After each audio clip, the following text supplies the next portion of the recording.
हरे कृष्णा, राधे राधे। आप सभी का आपके अपने चैनल प्रभु कथा भजन में हार्दिक स्वागत है। आज इस वीडियो में मैं आप सभी को आषाढ़ मास कृष्ण पक्ष की योगिनी एकादशी का महात्म सुनाऊंगी, जो इस प्रकार है। युधिष्ठिर ने पूछा, वासुदेव, आषाढ़ के कृष्ण पक्ष में जो एकादशी होती है उसका क्या नाम है?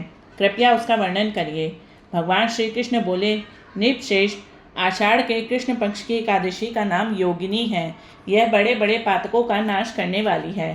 संसार सागर में डूबे हुए प्राणियों के लिए यह सनातन नौका के समान है। तीनों लोकों में यह सारभूत व्रत है। अलकापुरी में राजा अधिराज कुबेर रहते हैं। वे सदा भगवान शिव की भक्ति में तत्पर रहने वाले हैं। उनके हेममाली नाम वाला एक यक्ष सेवक था, जो पूजा के लिए फूल लाया करता था। हेममाली की पत्नी बड़ी ही सुंदर थी। उसका नाम विशालाक्षी था। वह यक्ष काम पाश में आबद्ध होकर सदा पत्नी में आसक्त रहता था। एक दिन की बात है, हेममाली मानसरोवर से फूल लाकर अपने ही घर में ठहर गया और पत्नी के प्रेम का रसास्वादन करने लगा। अतः कुबेर के भवन में ना जा सका। इधर कुबेर मंदिर में बैठकर शिव का पूजन कर रहे थे। उन्होंने दोपहर तक फूल आने की प्रतीक्षा की।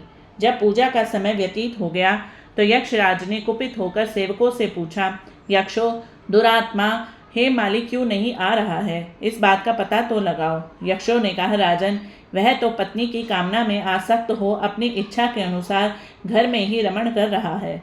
उनकी बात सुनकर कुबेर क्रोध में भर गए और तुरंत ही हेममाली को बुलवाया। देर हुई जानकर हेममाली के नेत्र भय से व्याकुल हो रहे थे। वह आकर कुबेर के सामने खड़ा हुआ। उसे देखकर कुबेर की आंखें क्रोध से लाल हो गई। वे बोले, ओ पापी, ओ दुष्ट, ओ दुराचारी, तूने भगवान की अवहेलना की है। अतः कोढ़ से युक्त और अपनी उस प्रियतमा से युक्त होकर इस स्थान से भ्रष्ट होकर अन्यत्र चला जा। कुबेर के ऐसा कहने पर वह उस स्थान से नीचे गिर गया। उस समय उसके हृदय में महान दुख उत्पन्न हुआ। कोढ़ों से उसका सारा शरीर पीड़ित हो रहा था, परंतु शिव पूजा के प्रभाव से उसकी स्मरण शक्ति विलुप्त नहीं होती थी। पातक से दबा होने पर भी वह अपने पूर्व कर्म को याद रखता था। तदंतर इधर उधर घूमता हुआ वह पर्वतों में श्रेष्ठ मेरुगिरी के शिखर पर गया।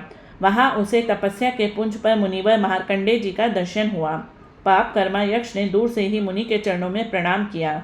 मुनिवर मार्कंडेय ने उसे भय से कांपते हुए देखकर परोपकार की इच्छा से निकट बुलाकर कहा, तुझे कोढ़ के रोग ने कैसे दबा लिया? तू क्यों इतना अधिक निंदनीय जान पड़ता है? यक्ष बोला, मुनि, मैं कुबेर का अनुचर हूँ। मेरा नाम हेममाली है। मैं प्रतिदिन मानसरोवर से फूल ले आकर भगवान शिव की पूजा के समय कुबेर को दिया करता था। एक दिन पत्नी सहवास के सुख में फंस जाने के कारण मुझे समय का ज्ञान ही नहीं रहा।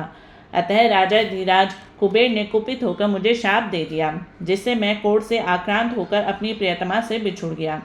मुनि श्रेष्ठ, इस समय किसी शुभ कर्म के प्रभाव से मैं आपके निकट आ पहुँचा हूँ। संतों का चित्त स्वभावतः परोपकार में ही लगा रहता है। यह जानकर मुझ अपराधी को कर्तव्य का उपदेश दीजिए। मार्कंडेय जी ने कहा, तुमने यहाँ सच्ची बात कही है, असत्य भाषण नहीं किया है, इसलिए मैं तुम्हें कल्याणप्रद व्रत का उपदेश करता हूँ। तुम आषाढ़ के कृष्ण पक्ष में योगिनी एकादशी का व्रत करो। इस व्रत के पुण्य से तुम्हारा कोढ़ निश्चय ही दूर हो जाएगा। भगवान श्री कृष्ण कहते हैं, ऋषि के ये वचन सुनकर हेममाली दंड की भांति मुनि के चरणों में पड़ गया। मुनि ने उसे उठाया, इससे उसको बड़ा हर्ष हुआ। मार्कंडेय जी के उपदेश से उसने योगिनी एकादशी का व्रत किया, जिससे उसके शरीर का कोढ़ दूर हो गया। मुनि के कथनानुसार उस उत्तम व्रत का अनुष्ठान करने पर वह पूर्ण सुखी हो गया। नृपश्रेष्ठ, यह योगिनी का व्रत ऐसा ही बताया गया है।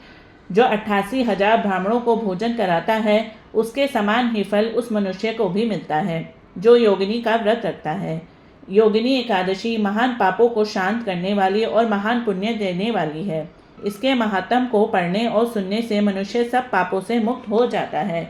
जय हो एकादशी महात्म की जय।